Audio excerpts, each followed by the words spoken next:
Et si je vous disais que parfois, ce n'est pas le manipulateur narcissique qui vous surveille directement, mais sa nouvelle proie?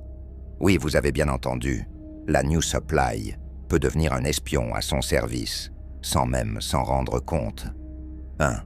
Le passage de relais est une manipulation programmée. Quand un manipulateur narcissique passe à une autre proie, il ne repart pas de zéro. Il met en place un nouveau théâtre. Dans les coulisses, il continue d'exploiter l'ancienne victime, mais cette fois, à travers la nouvelle.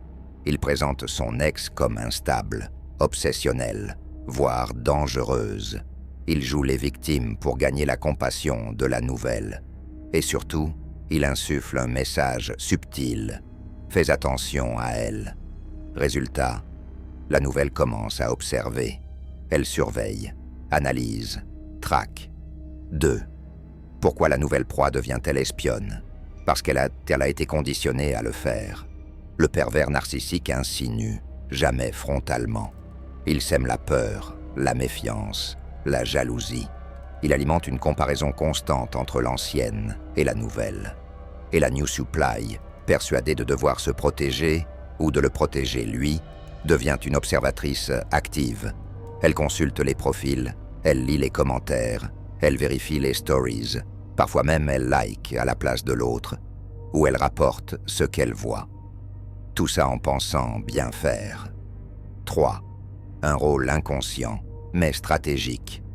Dans ce triangle toxique, la nouvelle proie pense avoir un rôle affectif. En réalité, elle a un rôle fonctionnel. Elle sert à prolonger l'emprise sur l'ancienne, à valider le récit du manipulateur, à recueillir des informations sans contact direct et à renforcer la domination de l'agresseur qui agit dans l'ombre. Le manipulateur, lui, reste clean. Pas de message, pas de like, pas de contact. Mais il sait, il contrôle à distance grâce à elle. 4. La spirale de la confusion. Ce schéma crée un flou total.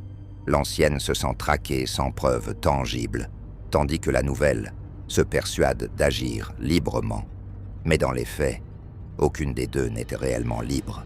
L'une est instrumentalisée pour maintenir l'autre sous pression, et l'autre est piégée dans une guerre invisible qu'elle n'a pas choisie. 5. Pourquoi il est crucial d'en parler? Parce que ce phénomène est méconnu, mais courant. Parce que des milliers de victimes se demandent si elles sont parano, alors qu'en réalité, elles sont ciblées par un système organisé.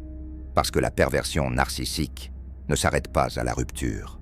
Elle se prolonge par d'autres biais, plus subtils, plus dissimulés. La surveillance par procuration, c'est une tactique de manipulation extrêmement sournoise. Elle transforme une tierce personne en espion émotionnel. Mais aujourd'hui, on met des mots sur ce mécanisme. On l'expose, on le démonte. Like, commente, abonne-toi pour plus de contenu et partage pour que plus personne ne tombe dans ce piège.